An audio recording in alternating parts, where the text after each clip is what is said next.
Get ready for the show, it's about to begin. Pro Fan Talk when we dive right in. Sports talk, hot takes, ain't nothing we lack. We the real fans, nothing holding us back. Mic check, 1, 2, y'all know the drill. We bringing the energy, keep it real. Touchdowns on liquid air, on the slam dunks on the court. Every sport, every game, we holding down the fort. We breaking down the plays, dissecting the stats. Pro Fan Talk, we keeping it fat. Debating with passion, no filter, no doubt. We the voice of the fans, we scream and we shout.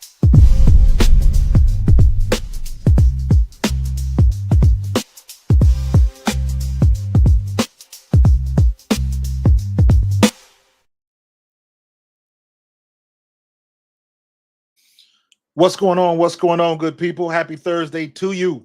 Welcome to the Pro Fan Talk. I am Coach Marcus with you here on this Thursday, getting things popping. The Eagles are still popping.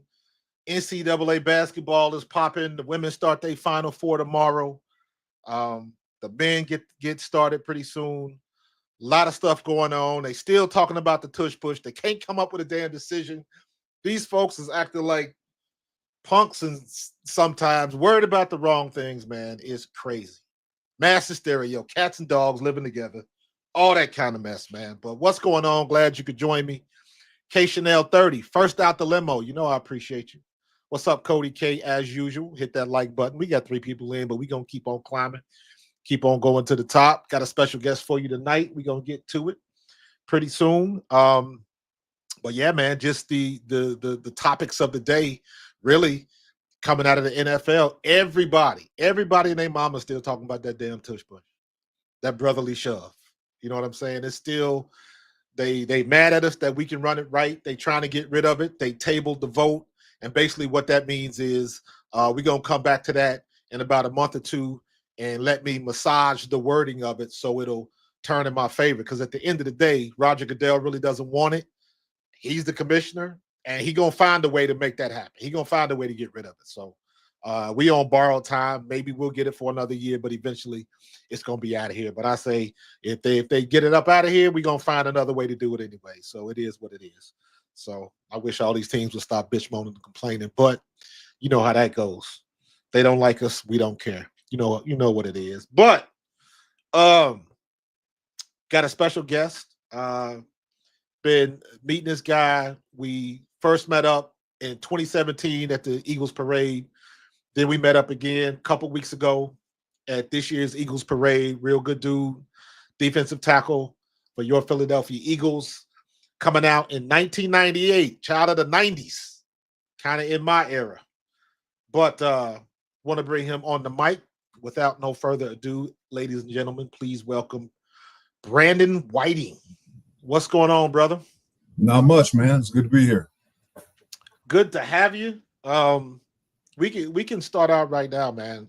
What is your thoughts on all of this hubbub about the brotherly shove and the tush push, and people want to get rid of it, and don't want to get rid of it? And I heard one of the guys on the radio. I forget what his name is. I think he's on 97.5 in the morning, and he was saying if the commissioner is working for the best interest of the owners, right? He works for the owners, but only half of the owners are voting for it. What happens to the other half? Is he not working for them too? Right. So it puts him in a weird kind of pickle because he's politicking to get rid of it, but you got half of your bosses that want to keep it. So like what's your thoughts on it, man? Oh man, the first thing I'll say is that I agree that if you're not an Eagles fan, it's probably not the most exciting play you ever seen. People talk about that. Hey, it's a boring play. I've been to Eagles games where people anticipate it, they get pumped about it, they love it. I mean, if you're an Eagles fan, you love the play. If you're not an Eagles fan, you probably hate the play. So I get it. It's not the most exciting play in the world. But, I think, you look at it from 2 different directions, right? You look at it from, is it a competitive advantage? But that's just stupid. It's like saying that, when guys started dunking in the NBA, that was a competitive advantage. If every team can do it, it's not one team's competitive advantage, right? But the other part, I think when I first thought about this, months ago, I was thinking about it as a D lineman and thinking about the injury aspect of it. And it was interesting that now with all these meetings that are going on, they're trying to lean on the player health situation, that this is not healthy for the players. You know, the Eagles are like, hey, there's no research out there showing that guys are getting hurt. You know, you tell Chris Jones that, you know, see him at the Super Bowl massaging his neck, right? You know, I saw that. But I think the one thing I'll say, so I don't know. I don't really land on either side of it. The one thing I'll say is I'm glad they didn't have that play when I played. You know, you don't realize how hard it is to stop an offense from getting a half a yard, right? There were so many situations when I was playing in the 90s, you know, late 90s and early 2000s, where it would be 4th and 1, and the team wouldn't even think about going for it. We would just be jogging off the field already, right? And to think back on it, man, I'm so glad because it extends drives. It's a hard play to stop. Like, that's all. My stance is I'm glad I didn't have to go against it. Man, I was looking at I'm working on a video now because sometimes I do videos like breaking down the game. I went back and looked at the Cincinnati game, and Cincinnati and Jacksonville were the two teams that stopped us from running. And I went back and looked at Cincinnati, and I was like, that's the strategy right there. It's not hard to figure out. It's a team just got to look at that tape and figure out how to do that better, because same thing happened, but I noticed that is usually the way we line up is usually a gap to our left, to the offense's left. And there's a little gap right outside the tackle because everybody's bunched in. And I'm like, if you notice, most of the time when Jalen Hurts scored, he would slide to his left. And that's where the gap was. And I was like, you don't have to be pushed to make that happen. So I'm curious, if they do stop it, what is the verbiage they're going to use to change the rule? Because I think the changing the rules is going to be all about pushing somebody in there behind the line of scrimmage. Right. That's what I think it's going to come down to. Yeah, it'll be interesting to see what they come out with, though. But, you know, it's there's a lot of plays in the NFL where the defense stops them for negative yards or 0 yards, but those plays were usually designed to get more yards than a half a yard. When you got a play that's designed to only get a half a yard, man, that is hard to stop. It's hard to stop. It's hard to stop. Now, and I'll say this, Good. Marcus. You know, that thing about you talking about Cincinnati, everybody that plays the Eagles has a game plan for stopping it. Yep. But like, what did Tyson say? Everybody got a plan until you get punched in the mouth, right? And whether that's because, you know, the other team is executing it well, or, you know, you get out there, you're tired, you got a lot of things going on. It happens quickly. Usually when it's 4th and a half a yard, when it's 3rd and a half a yard, the offense is quick to the ball, right? Yeah. So putting together the plan that you worked on all week at practice, man, that's not always as easy as it sounds. Nah, not at all. And I think what irritates me is the falsehood about, like, we worried about players getting injured. And I'm like, I can think of a whole bunch of other plays. Right. Where you're more likely to get injured than that play. So like this, I'd have felt better and I'd have had more respect for it if they would have just said, it's already enough rules for the offense. You could just leave it at that. Because some of the stuff they got for quarterbacks and stuff like that, defense is already on their heels as it is. And now we putting extra stuff in place. You know what I mean? So yeah. It'll be interesting. Did they put out the list? Did they actually publish the list of teams that voted against it? Or is that still like hush hush that nobody knows who voted against it? I don't think they did, but it's enough. There's been enough stuff around it, like with Buffalo, Green Bay. Everybody knows Green Bay was the one that proposed it. Yeah. But the verbiage Green Bay used, it's like, man, y'all sound like some kid throwing a temper tantrum because they ain't getting no That's why I would say that the fans are gonna have fun with some of them teams that voted against it this year. Yeah, so it's but I mean they've already said, Goodell's already said that he don't like it, so you know what's coming. Yeah, it's only a matter of time. So, but what you came out in '98, correct? That's correct. Yeah. What was the Eagles' temperature back then when you came out? You were what, 4th round pick? I was a 4th round pick. Yeah, it was an early 4th round pick, and you know, so that was Ray Rhodes last year with the Eagles. Oh, that's last year, Ray. Last year, Ray, right? And Ray was such a good dude, but the culture changed so significantly when what they call him, Ray Bob. Is that what they call him? They call him Ray Bob.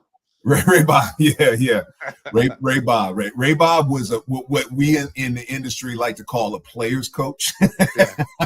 which meant that, like, he was, he kind of, players kind of ran the show, and as long as you showed up and did your thing, the players could kind of make the rules, and it worked when the team was winning, right? So, like, kind of mid 90s, early 90s, the Eagles had some success in that. Towards the end of the 90s, that culture of what Ray Bob was doing, like that, it wasn't working, right? So my first year was Ray's last year, and we were 3-13. We were terrible that year. Yeah, we weren't even really competitive. We struggled, and they got Ray out of there after that year, and then Andy came in 99, right, and brought a completely different culture, right? Yeah, it was his way. He would tell you why it's his way, and this is why we're going to do it, and he would establish the goal that we're always working towards, and that's why he's successful now. But it was his way or get out of there. There was a lot of old vets that were on the team that was a big shift of players right around that time. Yeah, it's that culture thing, man. We throw that around nowadays, and I don't think the average fan really understands what that means or how important it is. Because, dude, I played for Co-Type, bro.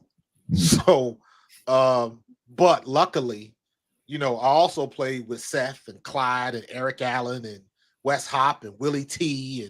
And I played, I like to say I was part of that last piece of that gangrene defense from when Reggie and Jerome and all that whole crew. But Reggie had gone to Green Bay by that time, and Jerome had passed, but you still had the majority of that defense. Byron Evans, who else? Eric McMillan, Mark McMillan. We still had a really good, solid team. And then we had, Randall on the offense. Herschel was there.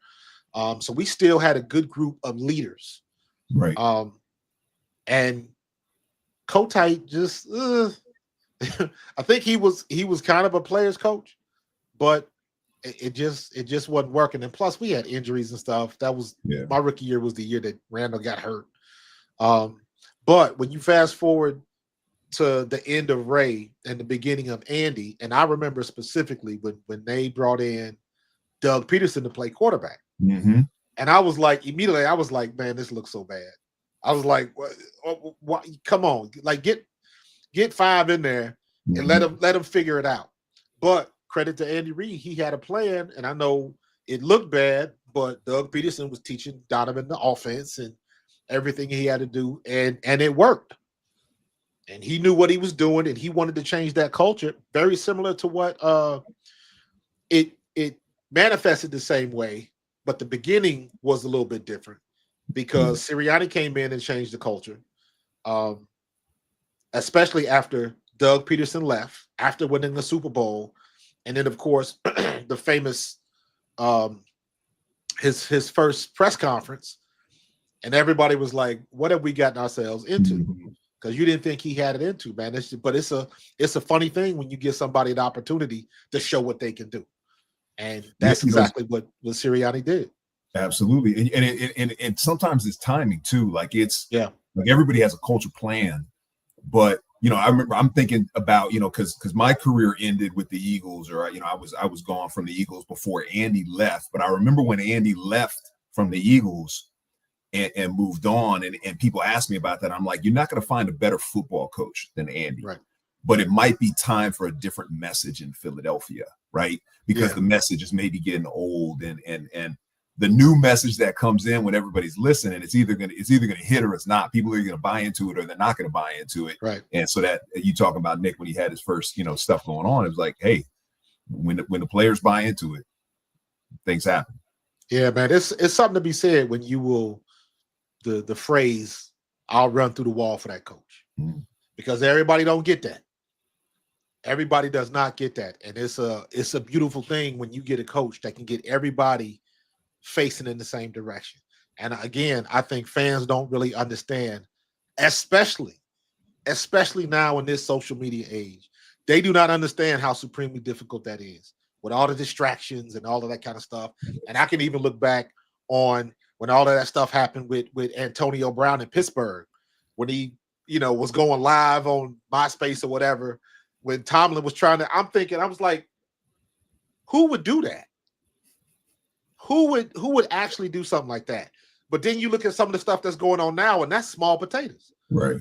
You know, when you got guys on podcasts that's playing in the season, talking about the stuff that's going on their team, giving critical, like being critical of teammates and coaches and stuff like that. It's like that's the stuff that I'm like, I'm built different. I'm from a different era. That type of stuff just didn't exist back when I played, bro. Yeah, it was, coaching in the NFL is yes, it's X's and O's. Yes, it's the tactical, technical. Yes, it's all that kind of stuff. But it's really about managing people, right? And it's your staff and your players. And it's, at this point, it's grown men, right? And staff, grown men and women who you are having to manage personalities and getting along and motivation and all those kind of things. And the successful coaches figure out a way that I would guess if you talk to some of the most successful coaches in the world, and you talk about what's more important, the X's and O's that I'm running or how I manage my people, they would probably all the successful ones would say how I manage my people. Absolutely. Absolutely. You don't deal with people, you deal with personality. And I think that's one of Sirianni's strong points. And I remember when after that Tampa Bay game, I was like, yeah, he about to be up out of here. Mm-hmm. I was like, Sirianni's about to be promoted to fan. But when I don't know if you saw this, when Fletcher Cox kind of gave his talk to the team after, when he let everybody know that he was going to hang it up. And then he went on for about a minute about Sirianni, about how much he liked him and all of that type of stuff. And I was like, he ain't have to do that. Right. That was his time. That was his moment. He did not have to bring the coach in.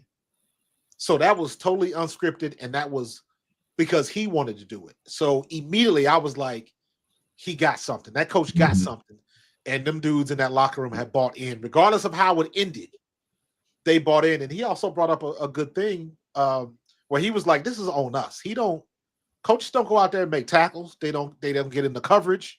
They don't get hurries. They don't get sacks. Mm-hmm. It's all on the guys that's on the field, man. And again, because we in this social media era and everybody want to say something about every damn thing in the world, that don't mean you know everything, and it doesn't mean you're right.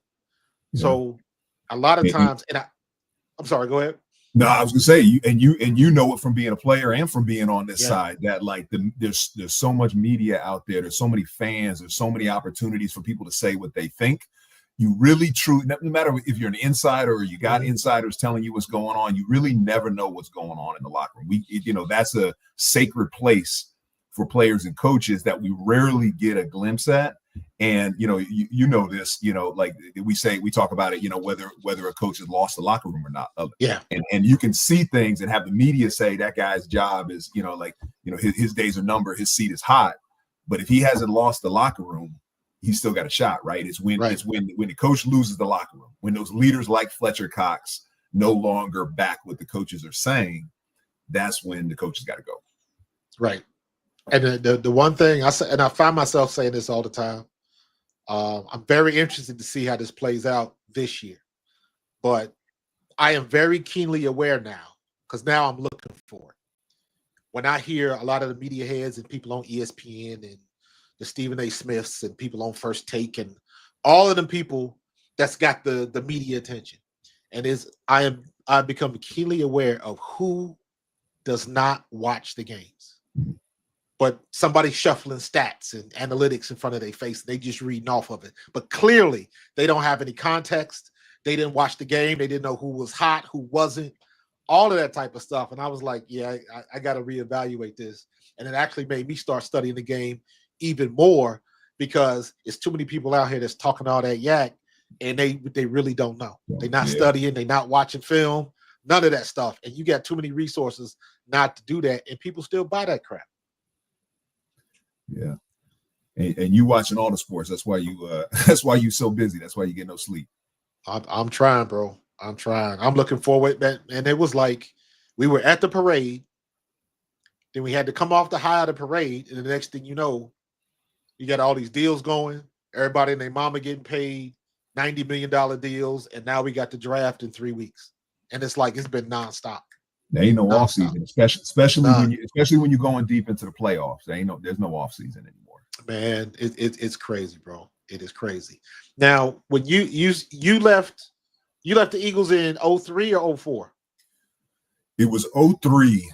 It was after the 03 season, and then I played for the Niners in 04. Right, but you were part of the Terrell Owens deal, right?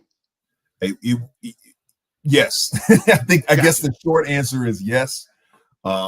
We throw around words like trade a lot. Right. I'm not I sure knew there was a lot of stuff going on that people didn't right. know about. I don't know if you consider that a trade in the traditional Right. sense of the word trade, but there was a lot that went on. Yeah. So that was, kind of fast. I came into the NFL in 98. I was lucky, right? Not a lot of guys get to play for the same team for a long period of time. I mean, it's free agent. There's so many things going on. I've had 2 contracts with the Eagles. I played 6 years straight with the Eagles, which was really fortunate.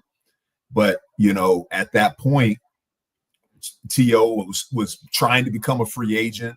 Right. I think there was some paperwork that needed to be signed by his or turned in by his agent by a specific point with the team to get him out of his contract. And Right. there was controversy over whether they missed that time window or not. So they went to arbitration, and it was the Niners in arbitration with T.O. and his team.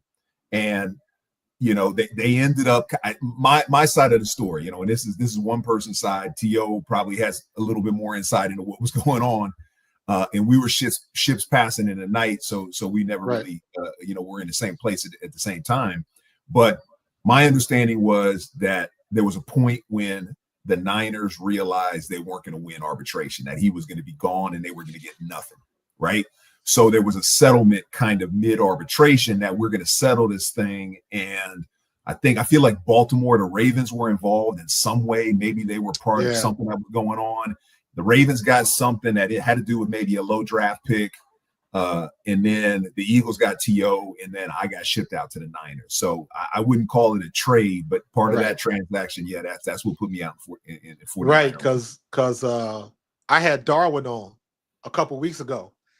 And he was telling his story when T.O. got out of there. And it was the same thing. It was the same type thing. It was like some stuff going on behind the scenes. Folks was selling one thing and doing another.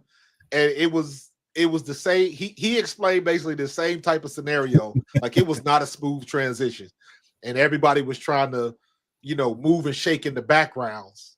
It was for me, playing 6 years for the Eagles, coming out of college, this is pre-NIL, pre-transfer portal, right? When you go to college and you commit to a college, you committed for 4 years or 5 years. 4 years. Right?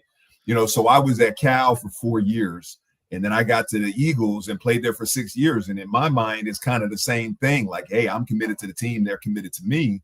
And, I look back, and I'm an old man now, and I get to look back and think about how fortunate I was. But I was angry there for a second because I felt like there was a loyalty on my side to the team. And that was my rude awakening. That morning when I got a call and said, hey, you out of here, you're going to the 49ers. That was my awakening that the NFL is a business. It's a business. Yeah. And the GM, the owner, the coach, everybody involved, their job is to win a championship, right? And we had gone to 3 NFC championship games in a row. We went 0-1, 0-2, 0-3. We lost to the Rams. We lost to Carolina. We lost to Tampa Bay. And it was, how do we get over that hump? How did the Eagles get over that hump? And bringing in a guy who's an all-timer like T.O. Yeah. I mean, if you got a chance to do that, you're gonna make it happen. Even though I look back now and I still get a chance. I still root for Andy when he's not playing the Eagles, and absolutely have a lot of guys on that staff. Spags and Tom Melvin and Dave Tobe and Todd Pinkston and like that whole crew that's with the with the Chiefs are all Eagles guys. So I root for them, and I don't hold any grudges. But that was my awakening that the NFL is a business, man. Yeah, it's a nasty business. You got to learn how to play the game, and the game ain't fair. Yeah, and to their credit, they went, hey, from losing 3 NFC championship games, the next year they went to the Super Bowl, right? And I mean, they lost that game, but that was a piece that kind of put them over the edge to get them to the Super Bowl. That was the broken ankle year, wasn't it? That's when T.O. had the broken ankle and still had like 140 yards or something goofy like that. Yeah, and Donovan. And that was a hard one for me to watch, man. Because I told you we were 3-13.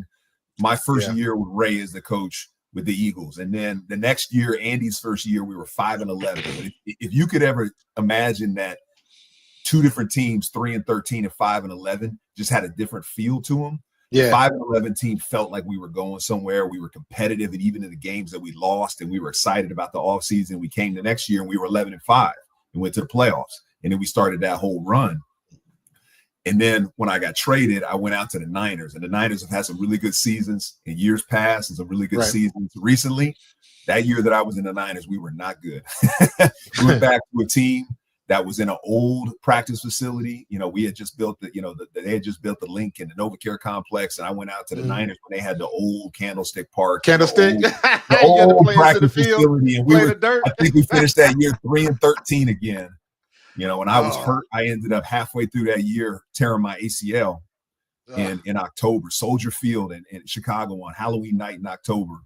And I tore my ACL, and that was the end of my career, right? So then when I was watching the Super Bowl and watching the Eagles get to the Super Bowl, I was sitting on my couch post-surgery, you know, in a leg immobilizer, hurt, you know, watching the team that I had played for 6 years go to the Super Bowl, and that was a hard one. Yeah, seeing all your teammates and seeing all my teammates, you know, being like, you know, that's my team. You know, I should be there. Yeah, rooting for them and secretly jealous at the same time. It's all about opportunities, man.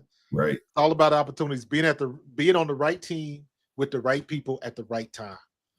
And that's hard, because I remember that. I guess that would have been your last year that lost to Tampa Bay. Because we had kicked John Gruden's ass early in the season, and he came back in the playoffs and put it on us.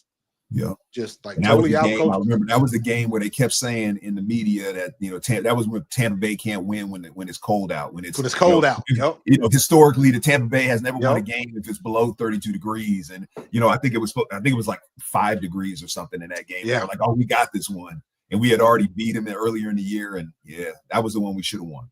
Yep, John Gruden came in and had a plan, bro. Yeah, that joker was no joke.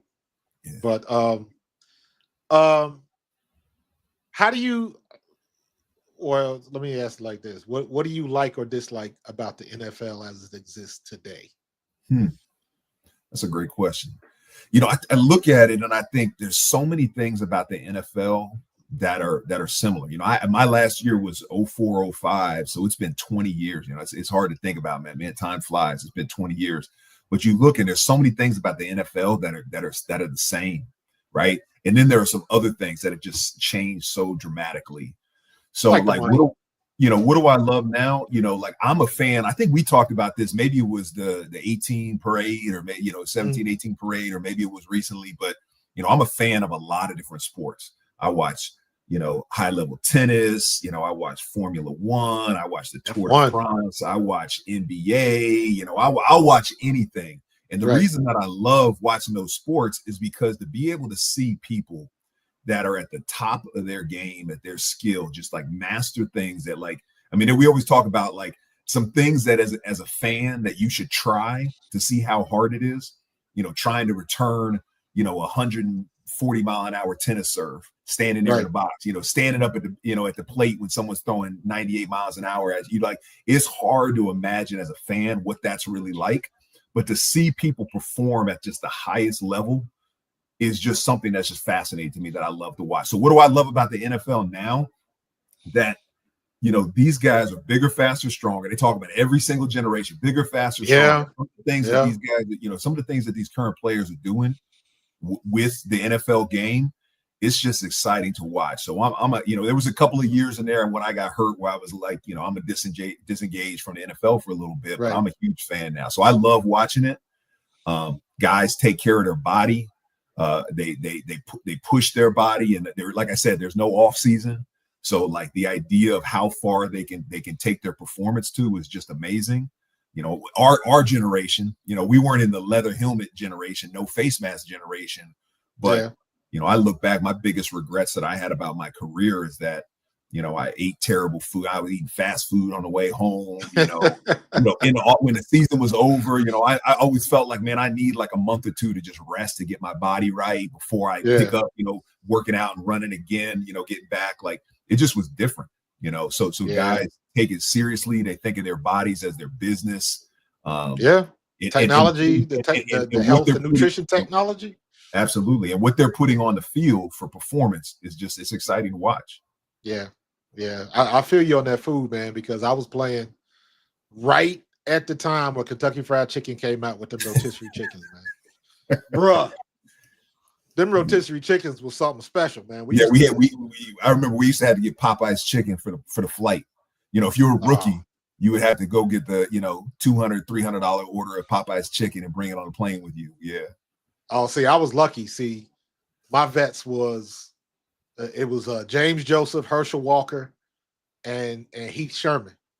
And Herschel didn't eat no nonsense, so you could take him off the list. So it was me and Vaughn Hebring, and all we had to do was just every now and then we bring some donuts or bring a couple of cheesesteaks, and we was good. We ain't had to do all that craziness, man. Yeah, we used to have to bring Tony Luke's breakfast sandwiches in the morning. We would be, I don't know, Hollis and Hugh and Darwin and all the D-line, Mike Mamula and all those guys, we used to get Tony Luke's sandwiches in the morning. It'd be these big foot-long sandwiches with eggs and bacon and cheese. Eggs and bacon and sausage. Yep. Eat that at 8 o'clock in the morning, watching film and finish the day, eating burgers and then get on the plane and you eat fried chicken. Like it was a different era.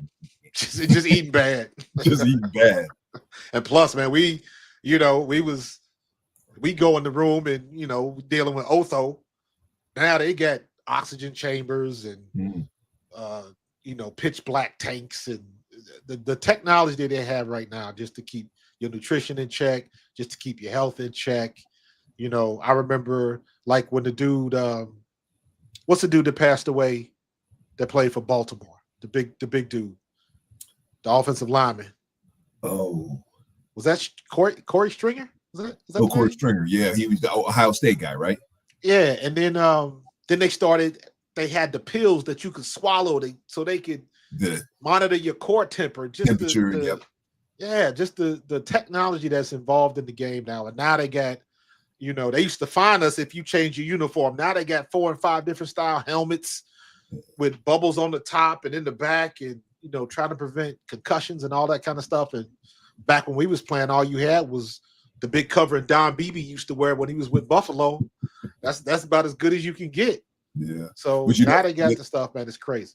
The thing about the guy, some of the nutrition and the rest and the taking care of your body and really never having an off season because you're always whether it's light workouts or heavy workouts or load management or all these different things, or like training camp is different, I was talking to somebody at the parade or one of the alumni events that we were at and be like, man, we used to go hard at practice. We would be in pads. We would go 9-on-7. We would go 1-on-1 pass rush. We would be, by the time you got to Sunday, your legs were tired. You were sore. Out. You had practice in pads like 2 or 3 times earlier in the week. But you think about it, you're like, we weren't getting any. I mean, at that point, you're maybe working on a little bit of technique, but all you're really trying to do is work on the game plan for that week. Why are we tiring ourselves out? So it was a little bit better that, but what it's resulted in is you got some guy, you got LeBron playing at 40, you get 40, 41. I saw a video the other day. Tom Brady. Did you see the one with Tom Brady running the 40? Nah. So Tom Brady, he's TB12 and his health and all that kind of stuff. So Tom Brady ran a 40 the other day because he, notoriously ran like a 5.28 at the combine. Yeah, he looked horrible at the combine. Slowest quarterback. So he was like, now I'm 46 or whatever he is. He was like, I'm going to go out there. I'm going to beat my 40 time from when I was 20 or 21. And they showed it and he ran and he was training and he ran like a 5.12 or something, which was so at 46, he's in better shape and faster than he was at the NFL combine. That's crazy, man. But the pushback on that would be because they don't practice as hard. And this is almost every sport. Everybody's the body is not calloused at the way it used to be. NBA is the best example. All this load management, and most of these guys still can't go through a complete season without tearing something, tweaking something. You look at what Embiid is going through, and it happens everywhere. And they keeping these guys out for umpteen games a year and stuff and it ain't helping. So it's pluses and minuses on both, but we talk about. I always make that joke, man. We had two-a-days. These kids now got new-a-days. It's totally different. They don't bang like we used to bang. We average 1.3 concussions a practice, all that type of stuff, man. It was just like, hey, you are not trying to get promoted to fan. You are not trying to get that knock on the door to bring your playbook. You're trying to do whatever you can to stay on that field, and whatever it takes. If you're 9 on 7, 11 on 11, ones against the twos, all the rookies, and you doing goal line, and so they put the rookie running back in there against the number one's defensive line, and then of course it's like we going right here, get my clock clean, But that's the way it was, man. It was just an old school mindset that just doesn't exist anymore. No, and like you said, with the especially if you look at like load management in the NBA, like you looking back at some of the legendary players that played in the 80s and 90s that were playing, 82 games a year. You're not missing anything, having less injuries than the guys that are doing load management now. So yes, is it bigger, faster, stronger, and the more you push your body and you get onto the edge of that performance, you have more apt, you're more apt to get hurt, or is it just that, it's just a different generation? But, I always feel bad about, the NFL can do this stuff and still put a product together on Sunday. So if you're a fan and you buy a ticket and tickets are expensive and you go to an NFL game, generally you're getting the stars to watch, right? Preseason is not even really a thing anymore. So, preseason, you ain't watching nobody play, but, the guys that are trying to make the team. But in the NBA, the load management, half the time if I turn on an NBA game and it's a load management game, I'm turning that thing off. Absolutely. If I have bought tickets to a game and brought my kids, and then all of a sudden you a Laker fan and Luka and LeBron ain't playing today, that's all that money you wasted. That's rough for fans, man. Absolutely, absolutely. And I'm hoping that we are not approaching that threshold, because you already know an 18th game is coming. Oh, it's coming. That's coming. And the NFL, the Shield is going to make that money. But they want to talk about safety of players all they want. 18 games is too many. I thought 17 games was too much. And it's not that it isn't too much. It's just that we already used to it. So it's going to get to the point where the preseason is nothing going to be. It's going to be no hitting, nothing. Nothing's going to happen in the preseason no more, because it's going to be all to preserve for those 18 weeks. It is so difficult now. You could tell when you was in camp. You could tell who has some skill, like, oh, he was a top pick, but he don't look like a top pick. That guy's a free agent. Where did he come from? You always had those guys on the team, and it's getting harder to figure that out, because nobody's really hitting anymore. Nobody's really playing in the preseason. So the team evaluation is getting more and more difficult, and it really relies on what you saw somebody do in their college career. You really got to, hit the nail on the head when it comes to that now. Yeah. I remember my first training camp, and like you said, I was a 4th round pick, and I felt like every day I was going to get cut. Every day I was, someone was going to tap on my shoulder and they were going to say, hey, we cut you. So like every day of practice was trying to make the team. Every day, every 9 on 7, every 1-on-1 pass rush, every team drill, every goal line period, every 2 minute, 4 minute that we were doing, I was trying to make the team. And I think, like you said, those opportunities for young people to present their skills outside of the college film that they put out in the NFL level, in a practice, that's really not even a thing anymore. How do you evaluate that? Yeah, the few reps you get, you better make the most of it, man. Yeah, because they just don't bang no more. Dude, I was in Camp Coughlin, bro. When Tom Coughlin was in Jacksonville, that inaugural year, I was in. Yeah, Camp I remember hearing about that. What was that? Was it long? Was it? It was 2 every day. 5 out of the 7 days, it was full pads twice, and we went at it. And he was just an old school coach, man. And it was on top of that, we in Jacksonville. It's hot as Hades down there, man. That was the first time. That was the first time I went out, walking to the field. there's not a cloud in the sky. And I'm literally walking through a cloud. And I was like, what is this? It was a humidity cloud right on top of the field. And it looked like a cartoon. Remember the Scooby-Doo cartoon where it was all the fog and he would make a little donut? That's how thick it was. And it was clear as day. I was like, I've never been able to taste humidity before. It was like it's hard to explain. It was like a day fog that was thick. And I'm like, there's not a cloud in the freaking sky. It's a beautiful day, but it was hot. It was like 103. And we were banging all day, man. You were dripping with sweat. Remember you had to weigh in before and after practice. Did they have you all do that? Yeah. I remember at the training camps in the Eagles, we used to do it at Lehigh, and now they do it down at the stadium, and now they get to stay in hotel beds, and we used to be in the dorms and them little dorm beds, but we used to weigh in before and after practice, and guys would lose like 9-10 pounds in one practice, and then you'd have to gain all that weight back by drinking Gatorade and water between practices. Get a 1 hour nap in a cot, in a dorm bed, and then get back out there on the field in the afternoon to do it again. Yeah, it was crazy, man. It was, and see, you lucky. You was at Lehigh, bro. I was at Westchester, so it was just a different time back then, man. And it was, I remember that first week, bro. It was, and after going through high school and going through college, you think you done been through everything, man. And I remember getting out of bed after that first day of full pads. And I was like, what in the hell have I got myself into? Barely walk, right? Oh my God. It took me everything just to get and it was one of them things that the one thing I did realize very quickly is don't lay back down in the bed. Don't do it. Just if you get up, roll out the bed, fall on the floor, whatever you got to do. But if you fall back in that bed, it's a wrap. Yeah. And I was so glad I didn't do that because I saw so many guys get cut because they couldn't show up to practice or meetings on time.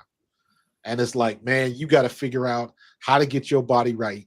Yeah. And that's the stuff that would really callous you and get you in shape. Because, man, that first week, dragging all the way down to the cafeteria, then you got to get on the van to take you down to the field. Then you got to get dressed.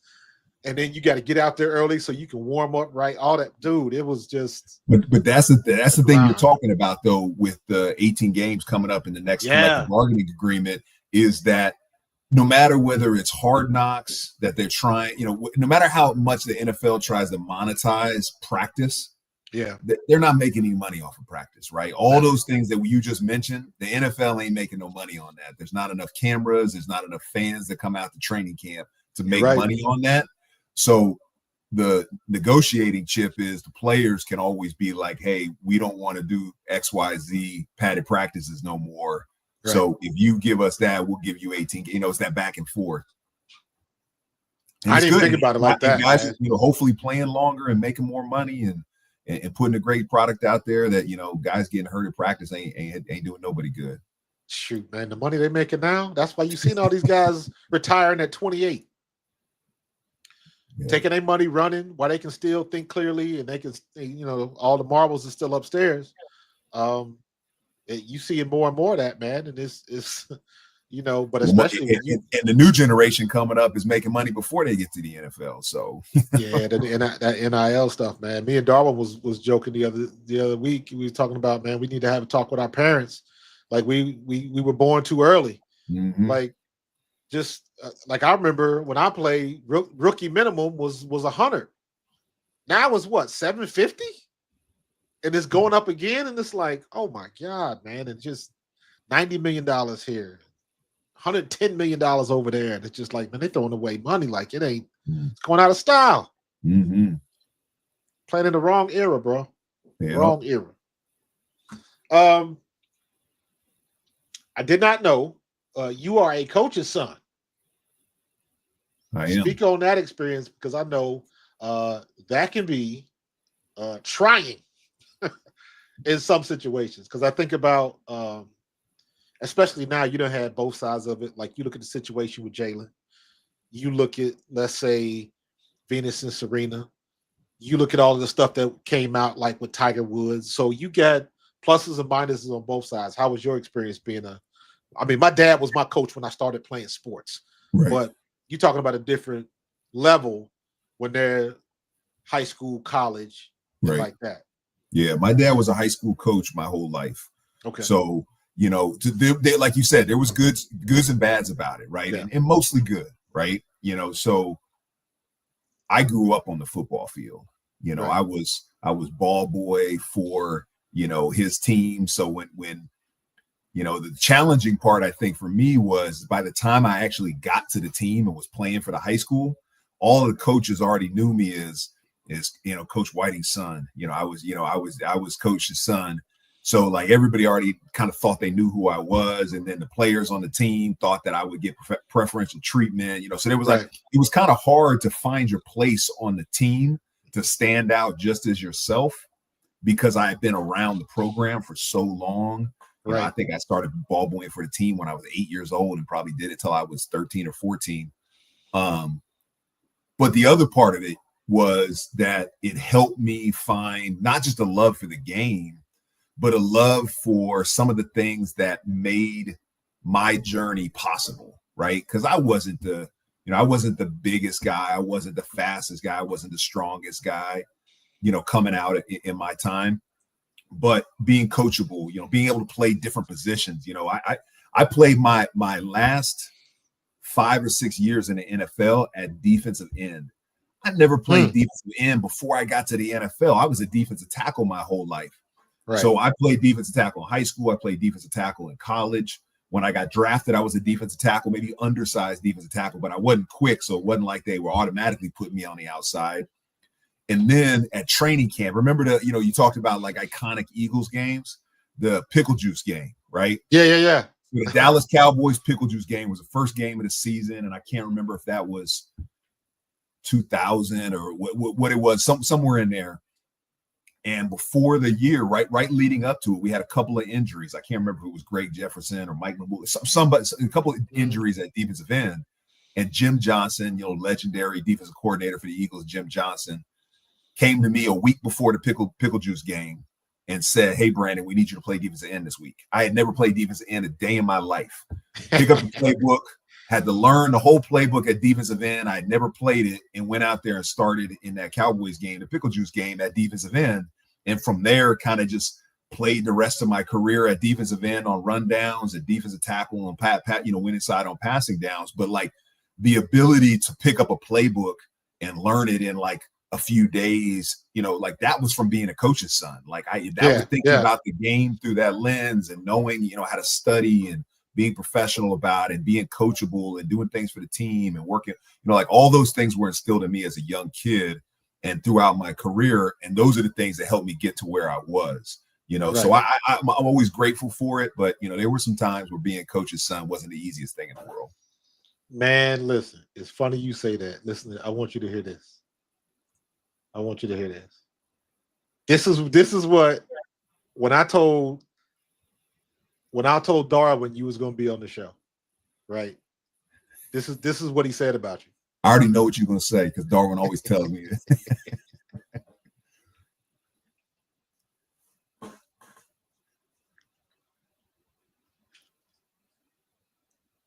You going to say it?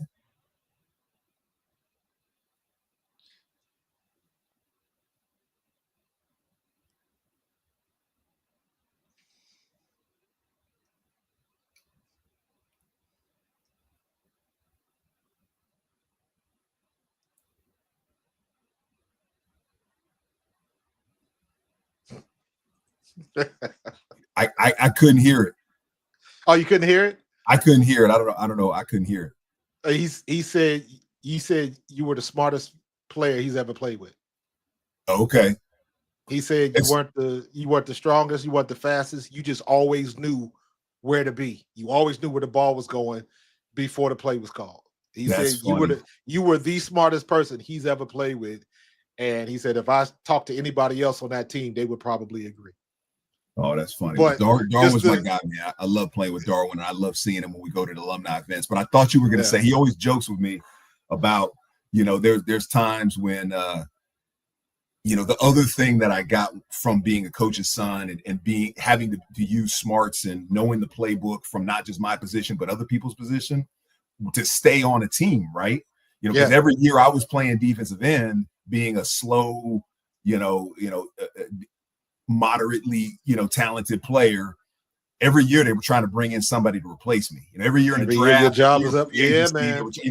Brandon's starting at left end, but every year in the offseason, they're like, can we improve that position by bringing somebody in? So every year they were trying to bring someone in, but me being able to do those things was like, it was always, I got told by it's like having a coach on the field. But it was funny because there were guys that, NFL playbooks are big. I mean, I'm not sure that NFL fan really understands how large an NFL playbook is and how it evolves during the year. You might get a playbook in training camp, and by the time you get to week 7, 8, 9, 10, half of the stuff is gone, and half of the stuff is changed. What you called this earlier in the year, is modified into something else and evolved into something and changed. So that playbook is a living, breathing thing, and it's tough. I mean, that's part of being a professional in the NFL. But guys are out there at practice, and sometimes guys will, forget, hey, what am I supposed to do on this play? And tap me on the shoulder. Hey, Brandon, what am I supposed to do on this play? Brandon, what am I supposed to do on this play? Yeah. It'd be one thing when it was at practice, but there were times, and I love playing with Hugh Douglas. Hugh Douglas was my guy, right? But Hugh was one of the funniest dudes I ever played with, and just such a talented player. He was one of those guys that could go out there, and whether he knew the play or not, he would just be a disruptor. He would call it tackle for loss, sack, all constant energy. He just a Pro Bowl type player. But there were times where Hugh would be next to me, and he would be like, Brandon, hey, B, what do I got on this play? What do I got? Play? And that just became a thing that Brandon would always know who, what you were supposed to be doing. And there was a point where Darwin always messing with me now because it must have been a bad day. I must have had a bad day. I must have been tired. It must have been a long week, whatever. And Darwin, I think, came to me at practice one time, was like, hey, B, what do I got on this? And I think I told him something like, what you need to do is get in your playbook. And he always calls me on that. And I feel bad to this day. But he told me that when we were at that alumni event the other day, he told me that thing again. Man, there's always one that knows everything, man. Hey, listen, that's the fastest way to make a team is to know your playbook. I'll tell you a story. So I went to the combine, right? Yeah. And the combine is a multi-day event, and there's so many things you have to get. It's not just about running and jumping and lifting and doing drills. It's about interviews, and it's about the intangible side of things. And there was a point where they were doing interviews, and the D-line coaches from the different NFL teams got a chance to sit down, and it was, okay, my turn. Brandon Whitey said, sit down, and the D-line coaches from different teams could ask me questions. And Mean Joe Green was the D-line coach for the Arizona Cardinals at that Arizona, point. yeah. And they were like, hey, Joe, you got a question for Brandon? And he turned to me and said, nah, I'm good. He's too small. He can't play for me. And it was like, damn, like that was like, coking a smile, like, if you're a little kid and you're growing up and you want to be a D lineman, like Mean Joe Green was Mean Joe was that dude. He was the dude, right? He was your idol, right? So I remember growing up watching him play, and my first chance to sit across the table from Mean Joe Green, he told me I couldn't play in the NFL. I was too small. So like that, but that was the thing, is that like I didn't have all the intangible, or I didn't have the tangibles, the God-given stuff. I didn't have the speed, size, and all those kind of things. So I had to. The only way for me to stay in the league was to be smart. Yeah, man. And shoot, that you got a playbook. Now they got iPads. You still got a playbook. You got a physical 3-ring binder book that if you lost, it was your ass. you did not lose that playbook, man. No. So, the other one I have, you remember these ones? They got to talk about the iPads. It's funny when you watch the games, and so in my work that I do now, so I work for a nonprofit called Positive Coaching Alliance. Yeah. And we work with youth sports organizations and parks and recs and high schools and colleges, and we. The goal, I always tell people, coaching is, very simply put, 2 different buckets. The first bucket is what you coach, the X's and O's, skills and drills, tactical, technical. And the second bucket is how you coach. How do you build relationships? How do you motivate? How do you in high school sports, how do you teach life lessons and build character through sports?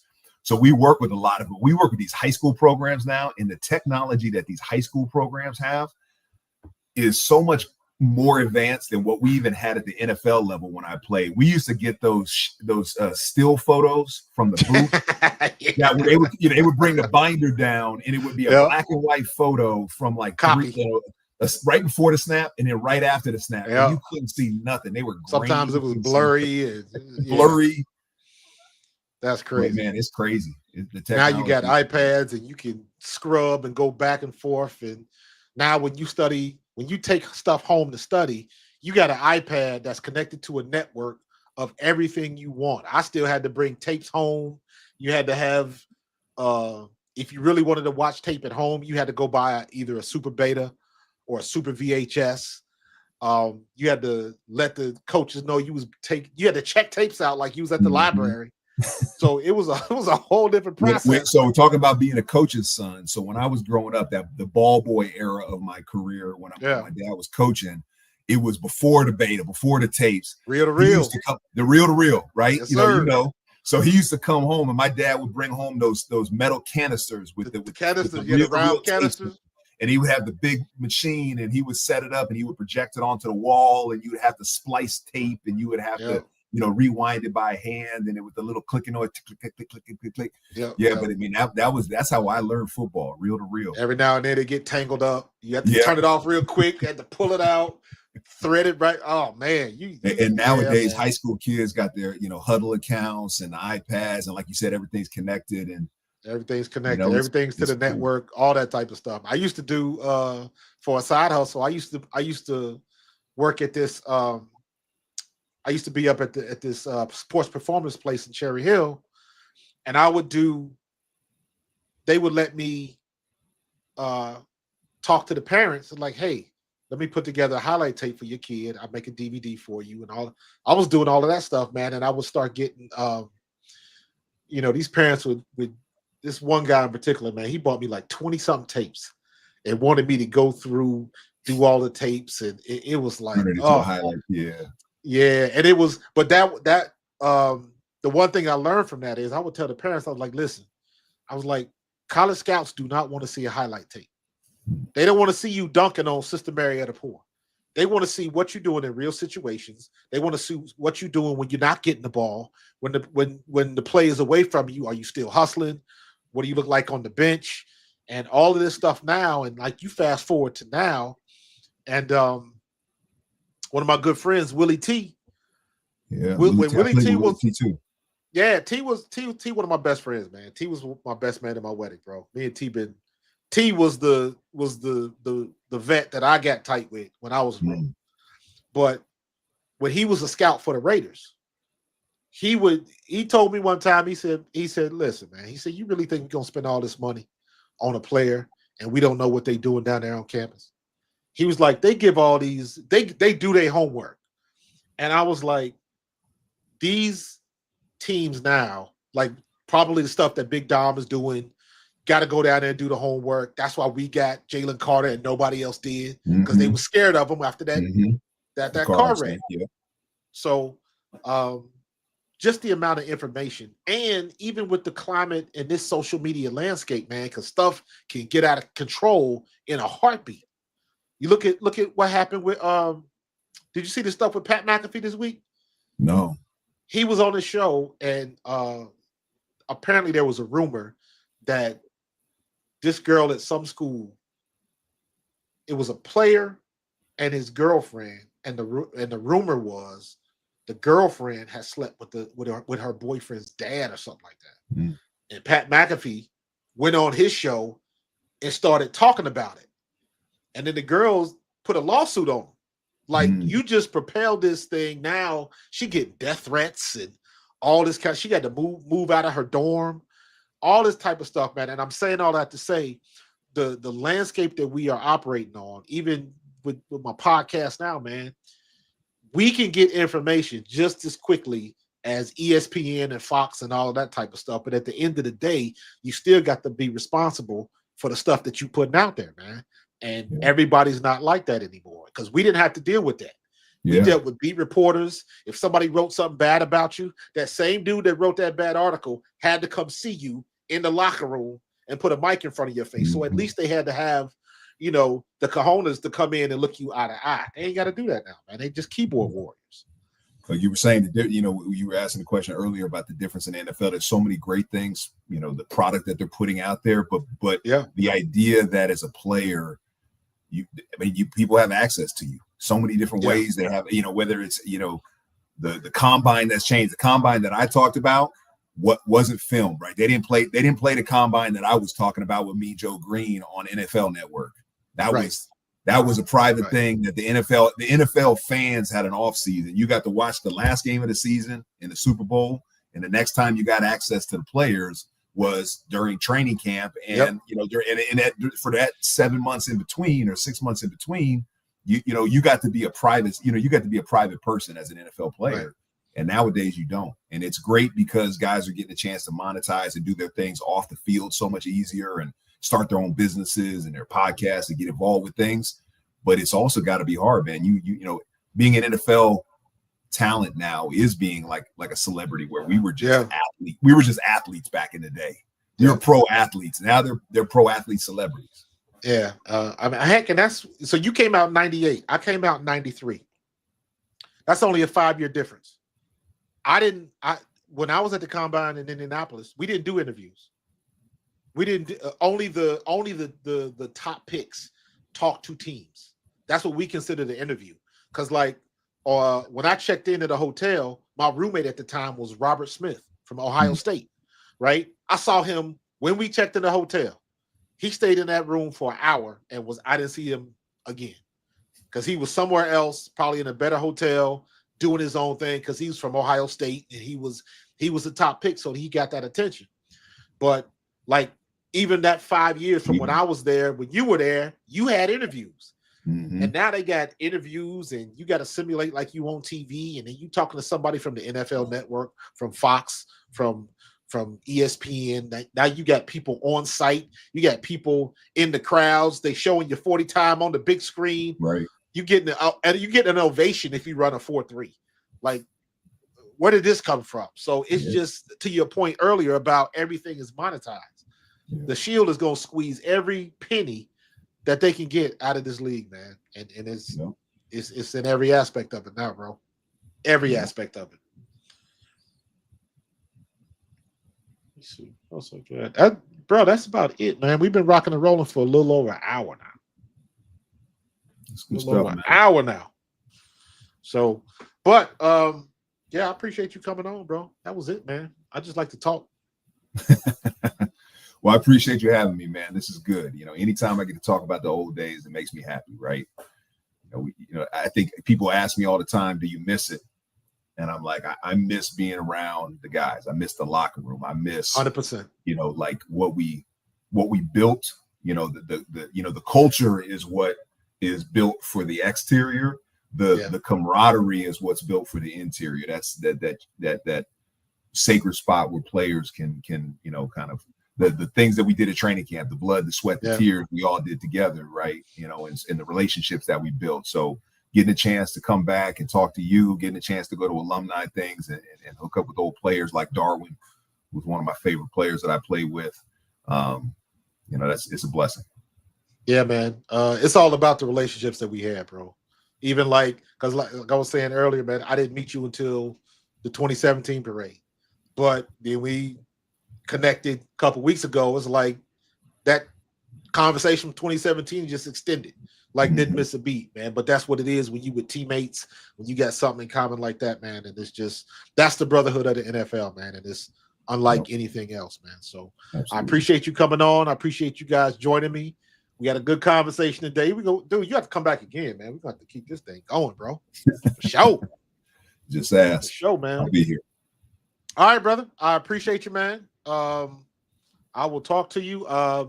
This is going to be live, but if you got somebody that missed it, just give them the link and it'll be immediately available, man. So I appreciate you, man. You have a good night. I got to talk a little bit more, man, but definitely though, put me on I'm going to get you on the schedule again, bro. We're going to definitely do this again, All right. All right.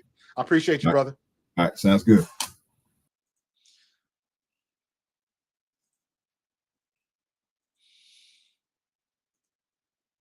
There you have it. There you have it, Brandon Whiting, man. That was a good conversation, man. That was a damn good conversation, man. I appreciate that. I'm definitely gonna have him on again, man. He knows. You know what? He sounds like a coach's son. Like he know what he's talking about. He know how to put it out there. Sound like a professor. Sound like somebody that should be teaching. That's what I think on it. We got into something else. That's the thing I meant to ask him. I meant to ask him why he's not coaching. That's what I wanted to ask him. So, but yeah, that was a great conversation, Pat. I agree with you 100%, man. So appreciate everybody jumping in, man. Pat, I appreciate Tiffany, Nina. Who else? We had a couple people in there. Carlos, as usual, bro. You always on point. Cody K, Daniel Berry Sports, K Chanel was #1 out the limo. Appreciate all y'all, man. This was a phenomenal conversation, man. And we're gonna try to keep this going. I'm still trying to get some other former players and get some people in here. And we're gonna keep this thing growing. We're gonna keep this thing growing. It's a lot of news coming on. I think next week, maybe this weekend, but definitely next week for sure. I am going to start with the let me see. I'm going to start with the mock drafts because we about almost 3 weeks, little less than 3 weeks away from the draft. So we got to start hitting the mock drafts and we got to start doing a little bit more homework, breaking down some film to see what we're going to get ourselves into, man. So this is the fun part of it. You got that. The WNBA is going to be starting. The Final Four be wrapping up next week. We got a couple of good games tomorrow with South Carolina and Texas, and then we got UCLA and UConn. So that'll be a great game. So we got a lot of stuff going on, man.